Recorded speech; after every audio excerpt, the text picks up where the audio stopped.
always had a fascination with hot rods. Building them cooler has become a part of American pop culture. They're sexy, they're colorful, they're low. They're nothing less than works of rolling art. They're rides, and it's all starting right now.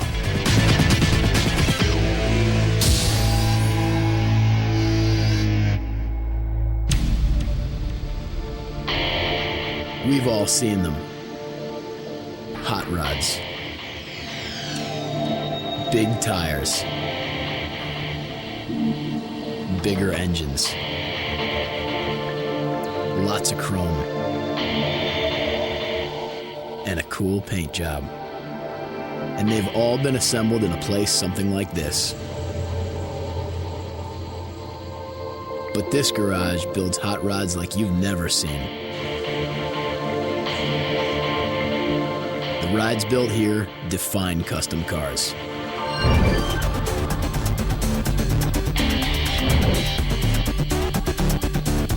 You know, in the old days, automakers didn't make cars. They just made chassis. And then you sent them to a coach builder, and they hand-built the body. And only rich people could really afford them until Henry Ford did it in Model T, then everybody had a car. And that's what these guys do. It's old world coach building with 400 horsepower.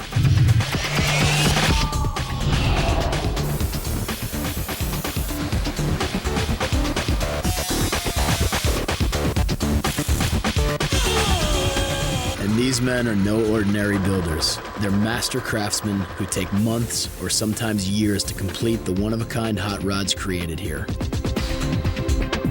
This is a team, and every car here began with work from a team member who starts with a simple pen or pencil. Tools in the hand of designer, builder, and fabricator Chip Foose.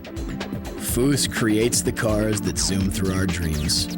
From the day he started designing these cars, the process always began with that first step, drawing. As long as I can remember, I've been drawing. It's just something I'm passionate about.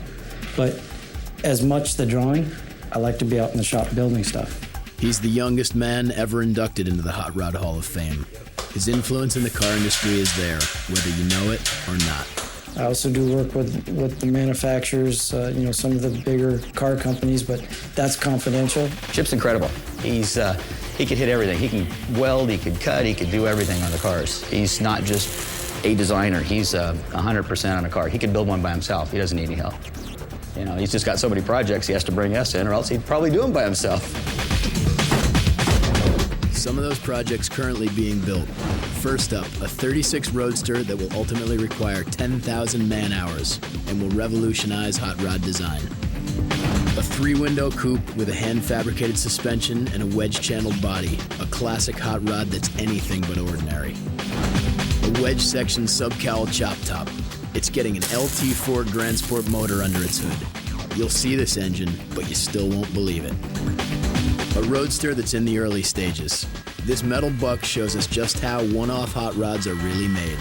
One handcrafted piece after the other. And a nearly completed 56 Chevy for television star Christopher Titus, a car that's presently getting a lot of attention. Titus is going to finally see the car today, and the finished vehicle needs to be perfect in less than 6 weeks. That's when it's leaving the shop. The project started with a sketch. Christopher just saw that sketch, said, let's build it. Once I fell in love with the drawing, it was on. I mean, we ditched the frame, one-off tube frame. Okay, great, let's do that. All Corvette suspension. Okay, fine, let's do that too. We're gonna switch the motor. Okay, let's use a 350 Ramjet motor. Okay, now we use the Viper transmission. Okay, it just kept building.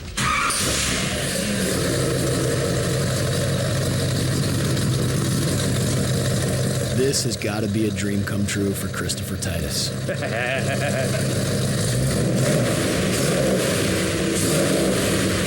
Wow, it sounds nice. Not only is he sitting in his redesigned, rebuilt custom hot rod, but this is the car he bought when he was 16 for $1,000. The finished car embodies what Titus first wanted from the project. I wanted to do a 56 Chevy convertible that had kind of a European racing vibe to it. Some of the great stuff on this car, a Chevy small block 350 Ramjet engine, along with a T56 6-speed Viper transmission. The interior was completely redesigned. The entire dashboard has been reworked and extended by 4 inches, and the front bench has been replaced with racing-style Cobra seats, alongside a custom center console. Though this is a team effort between the designer, the builders, and the owner, Titus learned that even though it is his car, there are some battles you just can't win against Chip Foose. I wanted to go real racing style, like a NASCAR flip-up gas can. And then Chip, I bought one. I actually spent like $300 on one, and Chip put it on there and just basically said no. As if I was a small child. No, you can't put it on there. It's big and ugly, and it's not going on the car. Other new touches, a new handmade tilt steering wheel, power steering, and a removable tonneau cover. Not only was this convertible originally a hardtop, but this 2-seater also has a little surprise in the back. 2 more seats. By the way, that car started as upholstery. I was just going to get it upholstered. That's cool.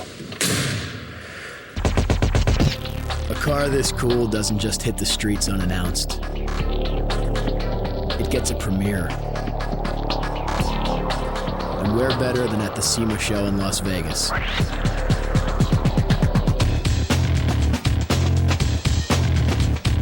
That's the Specialty Equipment Market Association, the Super Bowl of hot rod parts and accessories. Titus's car will be a show car at the convention, a vehicle that will entice buyers to products and draw attention from the thousands at the show. Chip's team has only 6 weeks to finish the wiring, the interior, and many other details so that the car is ready for the show. As if that's not enough, they will soon begin a complete renovation on an American classic and have that car ready for SEMA as well. The car is just being delivered today, and Chip and his team are working non-stop on Titus's ride when their new project shows up.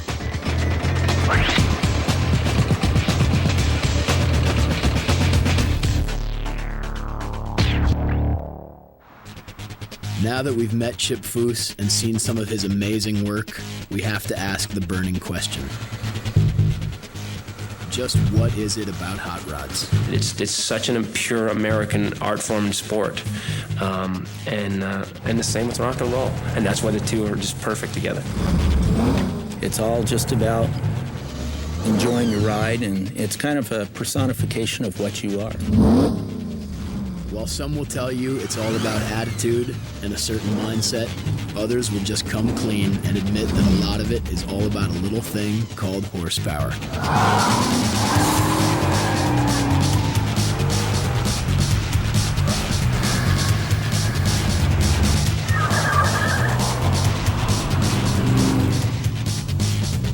Imports come and go, mini trucks come and go, hot rods are forever. It all comes down to one thing: cool.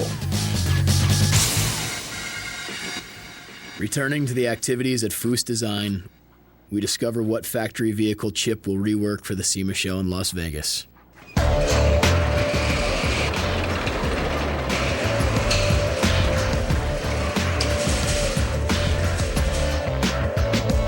Chip will be transforming a Ford Thunderbird, a 21st century version of a classic model. For many, a T-Bird isn't just a car, it's a friend from the past. This transformation will be difficult for 2 reasons. First, Chip will be treading on very thin ice when it comes to changing a hot rod icon. This car is based on a model that T-Bird fans love as is. And second, he only has 6 weeks.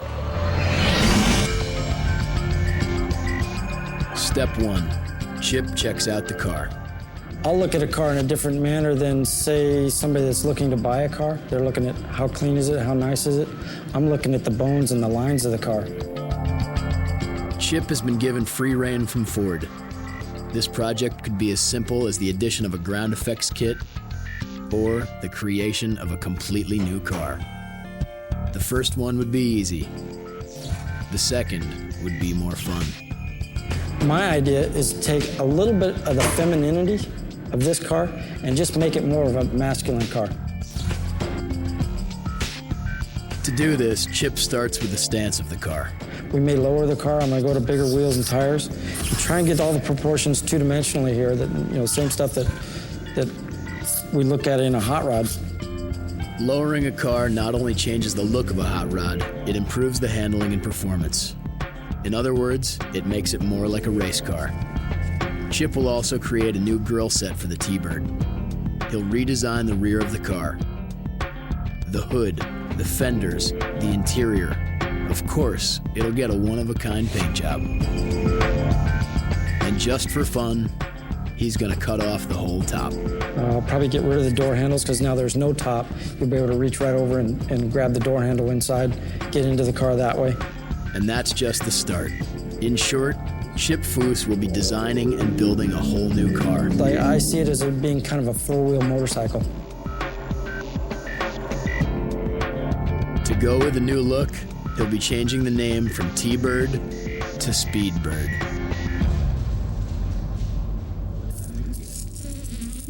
This is approximately about the height I'd like to try and save. Here at the clay modeling studio of Tim Fitzpatrick, Chip and Tim immediately begin inventory on all of the parts that need to be fabricated for this project. Even though many of the key ideas are figured out, Chip knows that things will change. He builds the car, not the drawing. One of these areas that is still under consideration is what to do with the back end. And we'll brainstorm on where we're going to go with this. Ford sent a full-size schematic of the Thunderbird. Listing the measurements on the existing model, the schematic gives Foose a chance to tape out the major changes in red.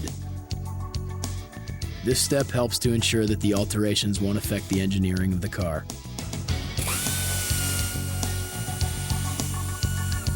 The T-Bird is now disassembled. Some parts will find their way back on the car as a base for clay mold making. Some parts will find their way to the trash. Throughout the process, the car will be disassembled and reassembled many times. A natural cycle in the search for perfection. Tim Fitzpatrick helps Chip begin that journey from one dimension to another. My job is to take what the designers do in 2D, transform it into 3D, meeting the requirements of the design department and the engineering department. Solid urethane foam blocks are shaped and applied to the T-Bird. Clay is then applied. Foose and Fitzpatrick are clay specialists, literally sculpting the new car over the old. Once they're satisfied with the foam and clay pieces, a plaster mold is pulled from the clay. Epoxy parts will be hand laminated from these molds. Now, the pressure to get this car done, that's a whole nother story. We've got the car now, and we've got, I think it's close to 6 weeks to get it done. And this could be a 6-month project. Another project also needs a lot of attention before it's ready for Las Vegas. The 56 Chevy. A car that retains some of its original character in surprising ways. I wanted the hood bird. That hood bird says 56 Chevy, right?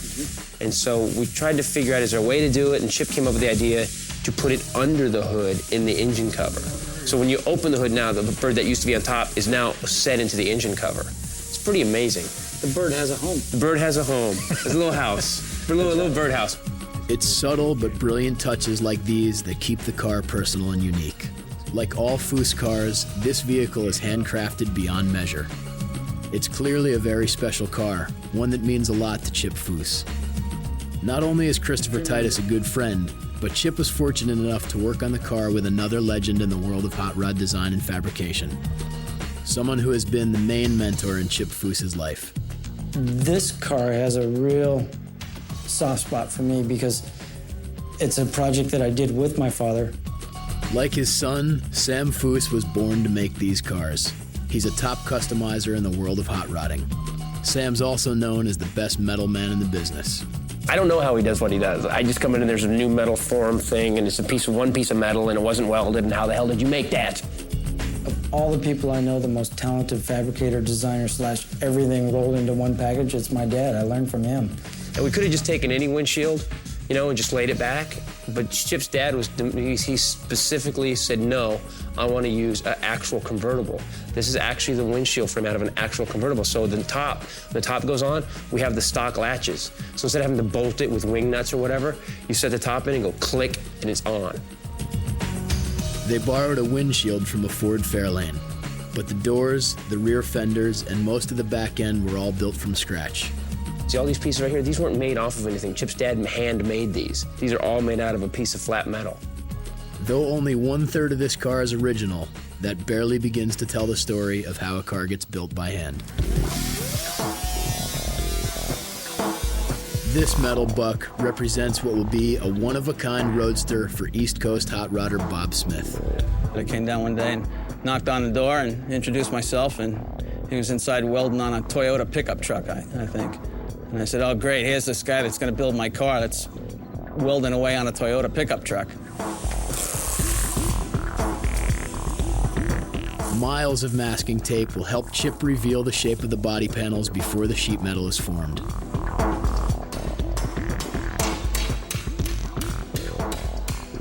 Driving a completely hand-built scratch car is cool, primarily because it's never going to see another one like it at a red light. What I'm doing here is, it is the style of a 32 Ford. It is a roadster, but it's a body style that never existed. What we're doing is in the back, we're kind of making a little turtle deck with a little short trunk, where Ford never had this little trunk and a little top. Of these, right? Then you have to go through a whole set first. Part of the fun in building a custom hot rod is the collaboration between the builder and the owner, who in this case live on opposite ends of the country. All of that.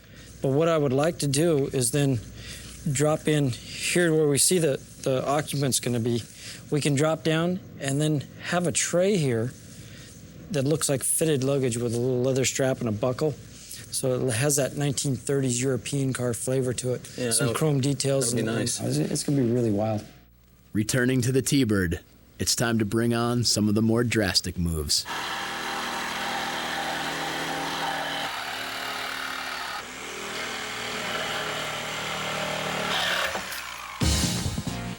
As we see the monumental task ahead, we can only wonder if the team at Foose Design has bitten off a little more than they can chew.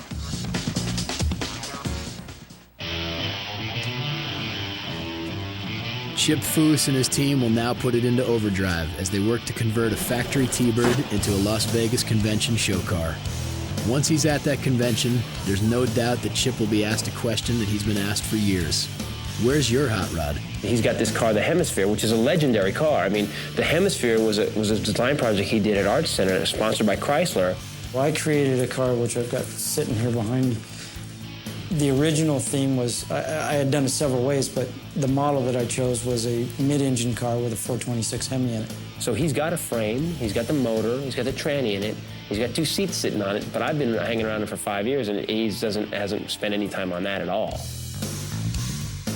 The Hemisphere model was so influential, it inspired Chrysler to design and build one of the most revolutionary production hot rods to date, the Prowler.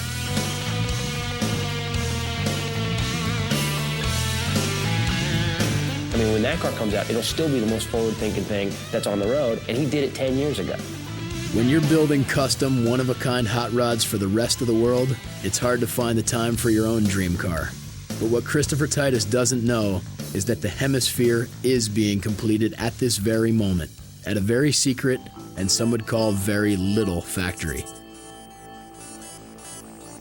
Once completed, the model of Chip Foose's Hemisphere will become a true collector's item, one that some will never take out of its clear case. Along with another Foose design named the Manhattan, the Hemisphere is in production at a world-famous car plant known as Hot Wheels.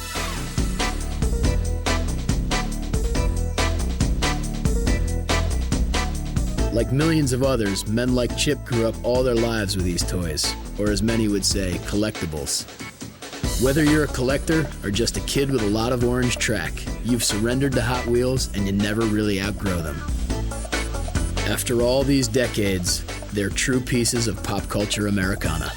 This shows you a rough idea of what we got for parts going so far. We've got the body. Months before the arrival of the T-Bird, Chip met up with Larry and Carson over at Mattel. The 3 men got the project off and running.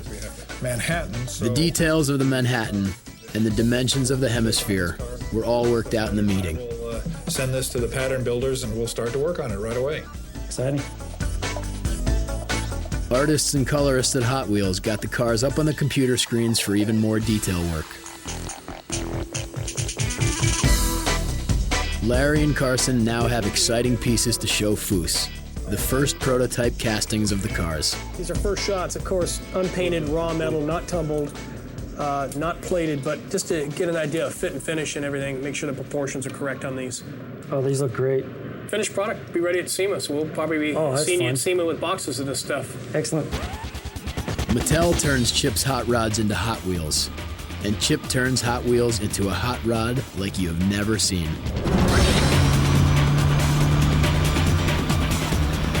The Twin Mill was a toy that Foose helped supersize for the company. It's the first and only Hot Wheels car brought to life. With its twin supercharged 505 big blocks, producing an amazing 1,800 horsepower, the Twin Mill is a car that leaves you staring. For most people, to see it is to not believe it. Hot Wheels, the custom cars, the T-Bird that's being transformed in record time for Vegas. It's not like Chip Foose needs yet another set of projects on his drawing board. But Foose Wheels is hardly a sideline for Chip. Wheels are his passion. Presently, Chip's creating new rims for the T-Bird. He stops in at MHT to see Art Hale, who manufactures all of Chip's wheels. There's several elements that I look at when I'm designing a wheel. It's the depth of the wheel, and how can you perceive to get more of a depth when you're doing a face mount wheel that you don't have that depth. You can bring a lip in, you can roll the spokes back, get that polished area or chromed area in there. When you're spinning a wheel, you don't see the spokes. You're just seeing this polished edge. So it looks like you got a deep dish wheel in there when actually you don't. If imitation is the sincerest form of flattery, Chip Foose should be truly flattered. The copying of his wheel work is legend. When Chip shows Art the new design he's creating for the T-Bird, Art has a bit of friendly advice. We're going to make a prototype. You won't want to make the mold right away, or somebody's going to try to knock that off. Yeah, if we show up at SEMA with it. Jay Leno said to me once, he said, you got to keep writing comedy. If people steal your jokes, you just got to write faster than they can steal. And that's what Chip does. He designs faster than they can steal it.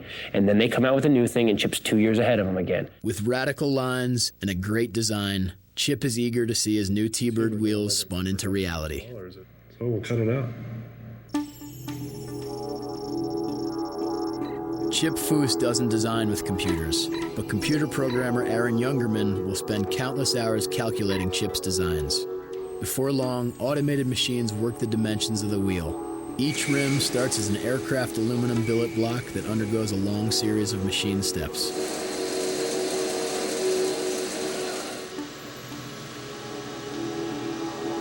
Over 23 hours later, one wheel will be completed.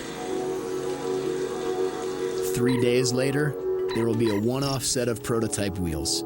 4 wheels valued at $5,000 apiece. The single most desirable product that you can change on a car aftermarket-wise is your wheels. You know, you buy a car, you drive it home, you look at it, it's an exciting car, it's your new car, you drive it for a few months, you save up a little money, you go to the wheel store and you buy a new set of wheels and tires. You're either going up diameter-wise or doing something, you're getting the chrome wheel or you're getting something that's exciting. And the next thing, lower your car. Get the stance right. Back at the shop, the T-Bird enters the stages of fabrication and pre-assembly. Each detail has its own solution, such as Foose's new headlights, fixtures that will employ Volkswagen lenses. Presently, the forthcoming windscreen has fiberglass pieces to show the new dimensions. No detail is too small to be ignored.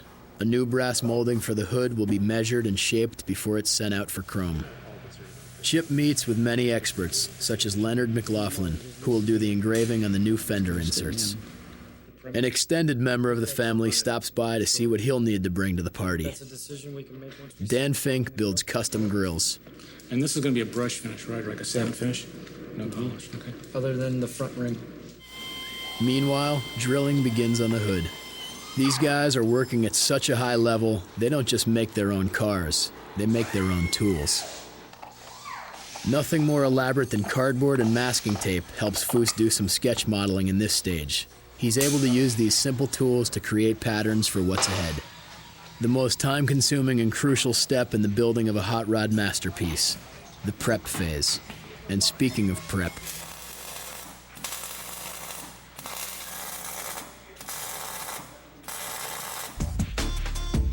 Here's yet another vehicle prepped for near completion at Chip's shop. A one-of-a-kind coupe for hot rodder Ron Whiteside. To describe what it takes to complete a car at this level, this team is as concerned with the cosmetics of the undercarriage as they are with the hood. This ride received 200 hours of sanding prep for the paint. And that was just on the frame. Foose design craftsman Brian Fuller. We turned the car over on its side because you need to be able to really access your work and be able to sand right on top of it. You need to get the light, you need to be able to take your rulers, whatever you're going to do to accurately measure the surface and read the surface. You need to really be able to do it in front of you. And doing it underneath the car is near impossible. So we make this whole fixture so we can get it in front of you and work on it. And we also even gap between the body and the frame. So when you look underneath the car, the gap between the body and the frame will be as nice as any of the door gaps that are on the outside. To do that underneath the car would be so hard. So it takes a while to make one of these fixtures, but it's not too bad in the grand scheme of things. Though it doesn't look it, this car is close to being finished. In fact, the first coat of paint just went on. Hundreds of hours of sanding and prep, layers of primer, paint, and a clear coat polished to a glass finish. But it's all worth it, because this is what everybody sees, the paint job. It's crucial for a hot rod. And at this level, it's even crucial for the engine. Paint specialist Chris Gwynn. What makes this motor so cool are the things that you don't see. This is normally just a freeze plug, which is a brass cup that holds the water into the block. Just the time and effort that Carl, the machinist, put into making all these plugs. Now you look at it and it looks very simple and you don't put much thought into it, but that's what they're trying to achieve. They want to simplify the look of the motor to the point that it's streamlined and clean and it flows. Even beyond the paint job, the work here is extensive. Holes are blocked and valve covers are built from scratch, along with many other new parts. Black hoses are replaced by stainless steel hardlines. This is an extra oil filter. When we do the motor, we paint 5 or 6 extra oil filters so the customer, once he drives the car, he can do an oil change and still have the custom look all throughout. This is just a small example of how far we go here. Everything gets hand rubbed and buffed. Even the top of the transmission, can't even see it when it's put in the car. It's just as glassy as the rest of the car. It's a sickness, of course. We're definitely off the hook. There's no doubt about it. Surface Technology Authority Jim Holloway has even more numbers for us. The time is really not spent in laying to paint on the car. The time is spent in preparation for laying to paint on the car. There's roughly 1,500 hours of paint prep prior to paint on the 59 delivery. So actual spray time, you've probably got 4 or 5 hours. And probably, I would say, 200 to 300 hours of color sand and buff. You start with a raw metal, and then we e-coat it, which is an etching primer, put an epoxy primer down, and then start with our blocking and or filling with plastics and work our way out. And it just takes a lot of time. Time. Something that's always on Chip's mind as the T-Bird is about to enter a third and final phase on the rapidly shrinking road to SEMA.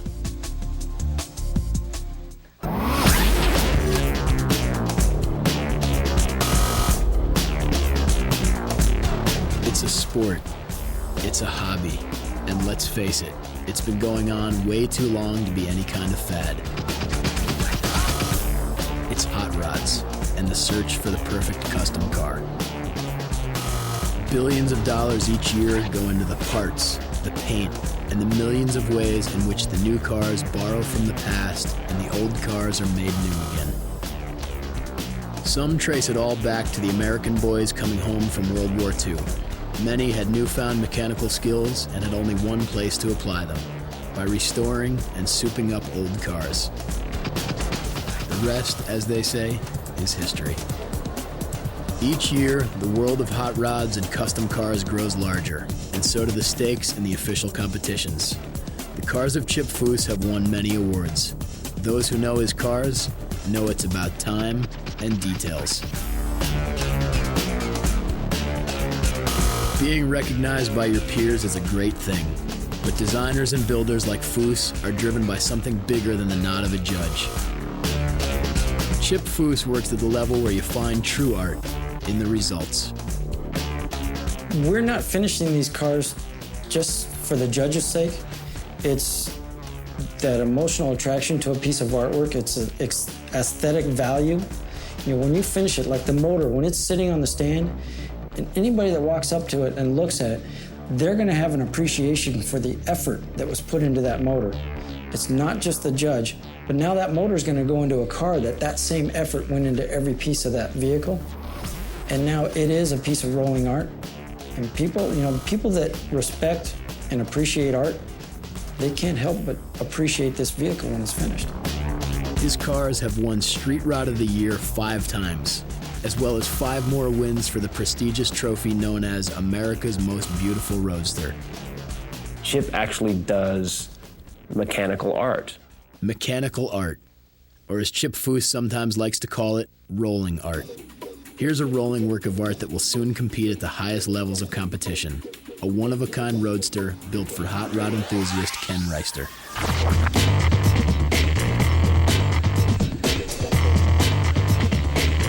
The finished vehicle will sport a 340 horsepower LS1 small block that will be reconfigured to look like a modernized Ford flathead. The body is hand-shaped out of 16-gauge steel on a 118-inch wheelbase, which is long for a hot rod. It's a 30s roadster that will incorporate lines from European luxury cars. It's exciting for me to get these forms into a hot rod where they've always been kind of these short, you know, just kind of almost clumsy looking forms before.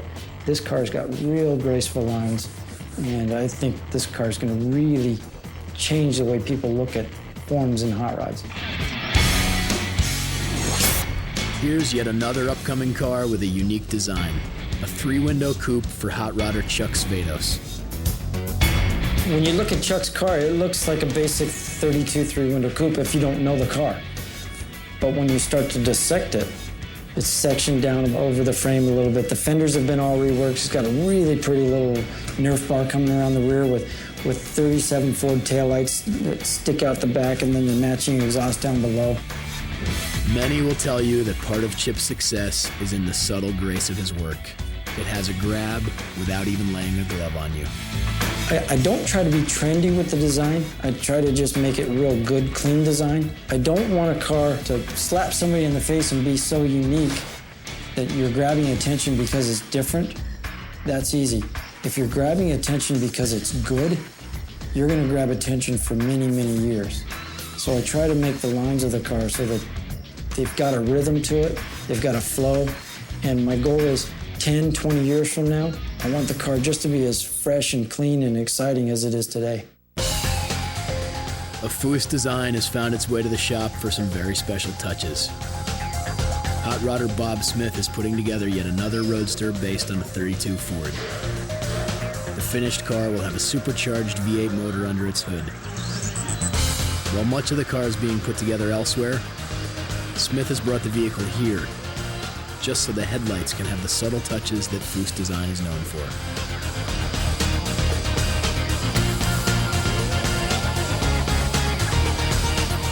Machinist Carl Jonasson works to make the headlights as graceful and stylish as the rest of the car. Chip Foose's design sense is both innate and inspired. While one can't learn the skills that Foose was born with, even Chip surprises himself when ideas come from unexpected places. Such as a shape that went on to inspire the look of the hemisphere, a car design with a bit more to it than meets the eye. I based it basically on a horse's head. You know, the ears in the back are these blips in the rear fenders, and the eyes were where the fenders were, and then there's nostrils that became the headlights. Michael Anthony of the group Van Halen got to play a Foose design, a base created in the shape of a woman's one-piece swimsuit. When Chip Foose sees something, anything, he starts to think about how the lines just might work yet another way. I'm sitting in an airplane and I'm looking at the air conditioning ducts in the airplane thinking, well, there's a cool wheel in there. Wheels, hot rods. His mind is literally all over the universe. I love hot rods and cars and transportation. It's like I'm set here, I'm grounded, I'm on Earth, so I'm building cars. You know, if we were in space, I'd be building hot rockets, who knows? Or time capsules, battery connectors, high-end stereo equipment for your car, motorcycles, and even the ordinary wristwatch that Foos makes less ordinary. If it exists, Foos can redesign it. Just ask Christopher Titus. I've seen him design a shirt. I saw him design a new shirt one time at dinner. He redesigned the shirt. Come on, how do you redesign the shirt? While design is one thing, the building is another. And Foos has the best work team in the business. Steve Greninger, electrician Pete Morell, Andy Wallen, machinist Carl Jonasson, and Brian Fuller. All men as crazed about perfection as Foos himself. I actually believe that at one point there's going to be this, just a mental institution filled with these guys. So all 6 of them are going to be in the mental institution and just, look at the table, look at the table. I don't know what makes them tick, man. I got to tell you, they all frighten me, and yet I wouldn't want anybody else working on anything else I had. With still so much to do on their Speedbird, an old friend arrives. A car that shows just how all this hard work pays off. A car that some consider to be the world's finest hot rod.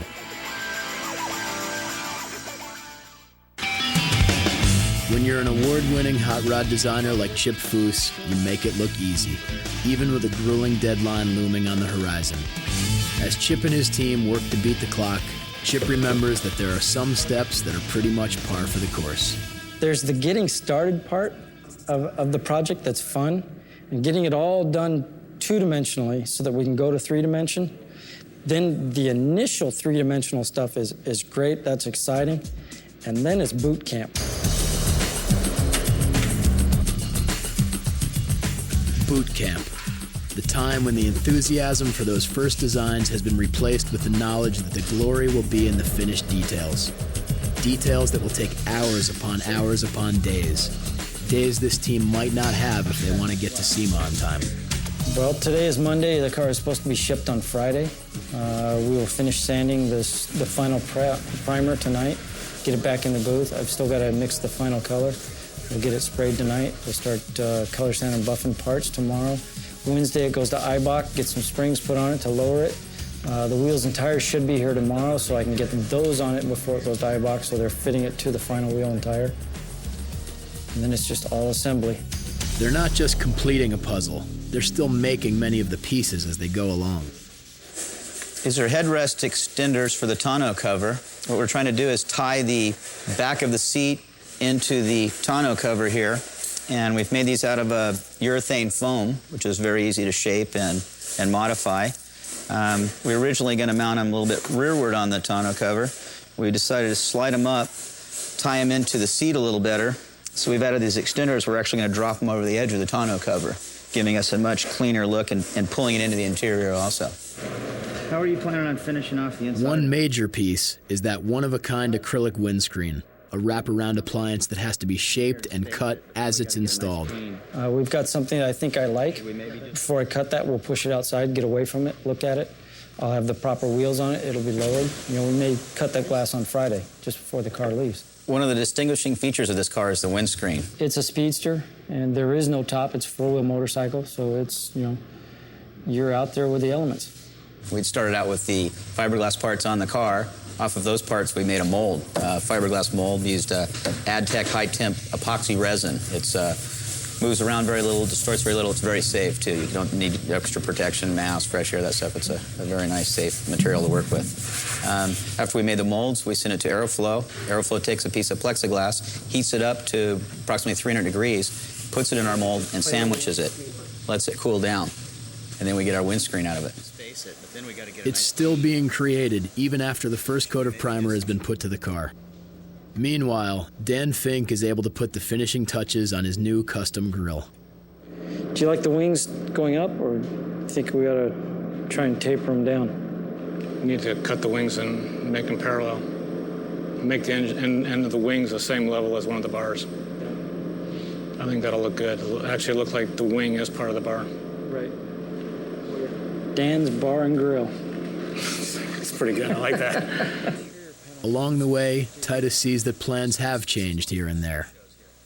there was these cool-looking vents in the trunk and in the rear deck lid, and they looked cool, and they matched the front, and it was cool. And then I was talking the other day, and he said, "I'm not putting them in." And I go, "But it looks so cool." And he went, "Well, they don't.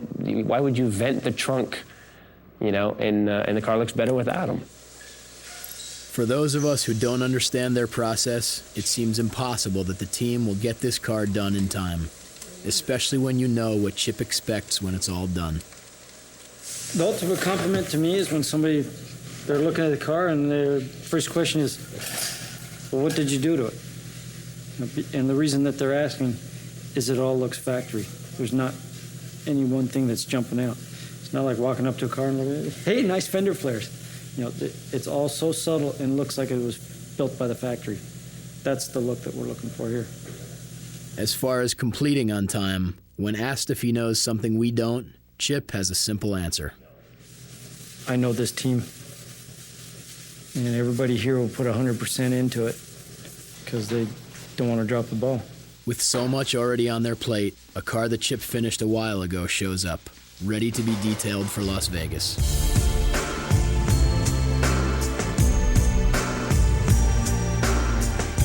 In his brief career, Chip Foose has had many successes, but his crowning achievement to date has to be this car, the Grandmaster. Many consider it to be the world's finest hot rod. It's flat out won every show it's entered. Some will say it was no contest. It's a 1935 Chevrolet Master. It's got a Corvette Grand Sport motor in it, and they both live in Grand Forks, North Dakota, so, I mean, it was a natural to call it the Grandmaster. It was built for Wes and Bob Rydell. Wes never tires of showing this gem to others. And I just quickly laid out a real loose ideation sketch of what I was seeing that car could possibly be. And Wes says, we're not going to build that. But as Christopher Titus discovered, there's something seductive about a Chip Foose sketch. A couple weeks later, Wes calls me up and says, we're going to build the wild one. And build it they did. The finished car had an elegance like no hot rod before it. Christopher Titus remembers the Grandmaster's debut into show car competition. I think everybody saw this car at the Riddler, and they were just like, that's it. They were counting threads on bolts to make sure the bolts were sticking out exactly the right amount. And I think there comes a point when this car is pretty much the peak. There are those who would say that if any car deserves to be in a trailer, it's this one. But that's not the way that the Rydells and Chip Foose see custom cars. Every time he sees it, Titus marvels over the work put into the Grandmaster. And this fender started as a flat piece of metal. That running board started as a flat piece of metal. There wasn't a machine that stamped it. They hand-formed it. And it matches side to side, which is amazing. There's actually two of them. They had to make two of them that were exactly the same. Steve Greninger worked on the car with metal shaper Doug Peterson. A fun item on the car is the gas cap. It's remote control. As you walk around the back, you hit the button, and it'll open up the gas door for you, and you're done. You hit the thing, it goes back down. And it's a combination of electric and vacuum systems, and it's a fun piece. In preparation for the SEMA show, car specialist Jeff Jefferson and his team have just spent an astonishing 72 hours detailing the Master. I can't put a name on what you would call it. It would be a hot rod. It is a hot rod, but it is the most elegant and finely tuned piece of machinery that I've seen. And I've worked on race cars and all kinds of cars throughout the whole gamut.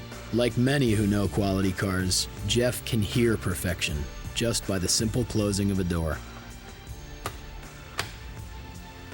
One thing that you'll notice or not notice in this car is under the hood, we've had people say that, oh, this car doesn't run. There's no wires, there are no bolts, and there's no fuel lines. Where's the AC lines? And that just takes an enormous amount of figuring and time and to route these necessary, lines and fixtures to where you can't see them. And it's mind-boggling where the stuff goes, and it still has to be user-friendly.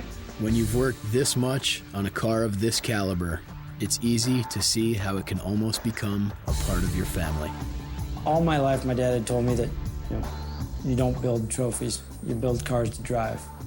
When he came down, he pulls me aside and he says, I've always told you, don't build trophies, build cars to drive. this car's too nice to drive. I mean, I'd never heard my dad say that. It was a great compliment and made me feel great. What is it about hot rods?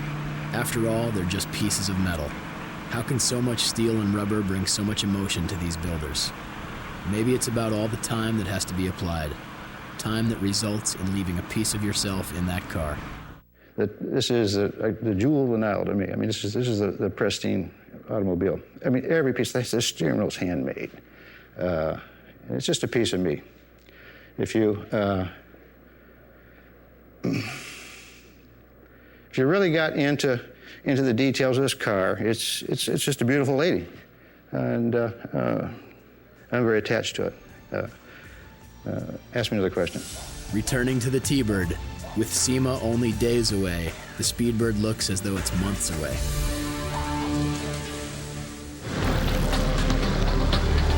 On their way to the convention, a bunch of hot rodders take a little detour to the world-famous Las Vegas Motor Speedway. Guys like this will always take an opportunity to get together. It's a chance to show off their toys.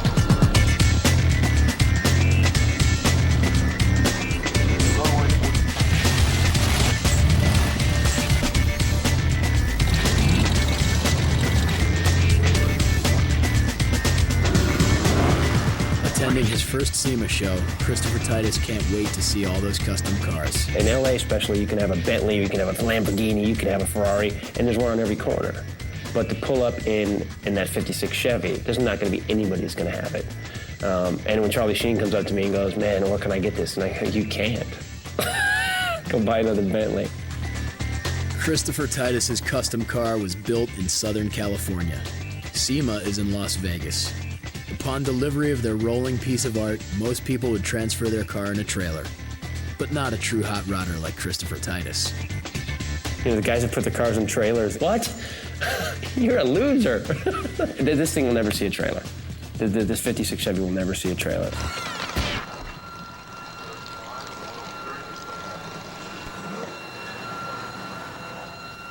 Once he is actually the proud father of his new ride, Titus discovers that there's a difference between talking about the arriving child and actually being the pampering parent. Still, with his car now safely in Vegas, Christopher Titus is determined to stick to the heart of his philosophy. If they're driven, they're hot rods. If they're not driven, they're not hot rods.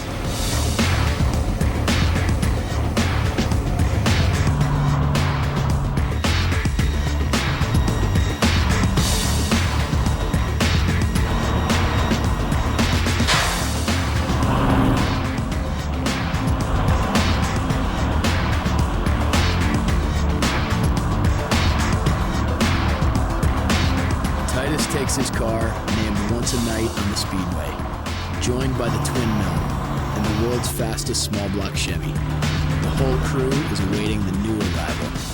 Oh my God, that car's gonna be amazing.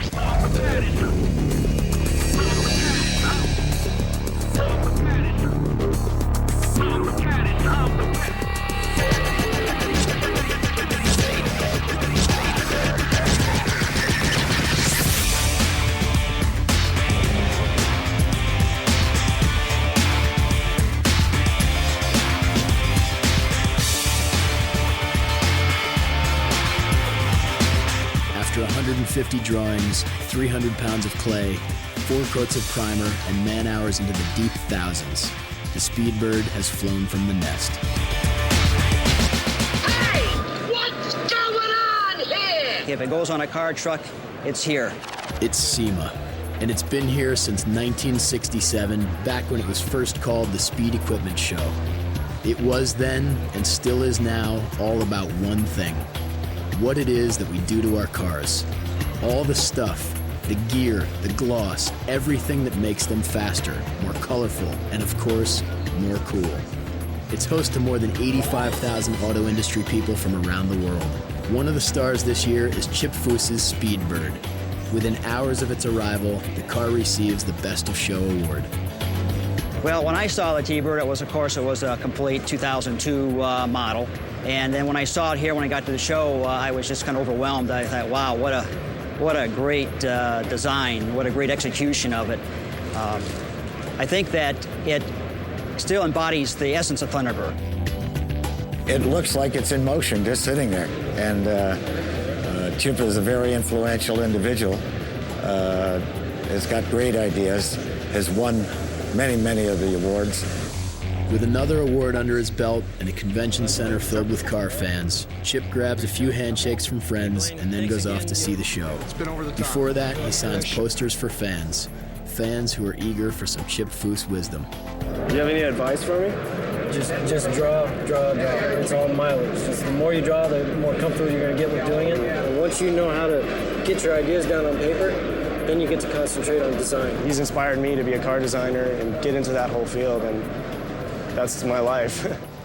A bit later, at a nearby booth, Chip finally gets to see how his Hot Wheels turned out. Okay, I know you've been waiting a while. We finally got it. Yes, you do. Isn't that wild? Too cool. Finally, after 10 years, Chip Foose gets to see his dream car, the Hemisphere. It's a beauty, even at only 2.5 inches long. Is that a new car smell? Definitely. I love that new car smell. It will be on the street in 2005. On the street in 2005. You heard it here first, ladies and gentlemen.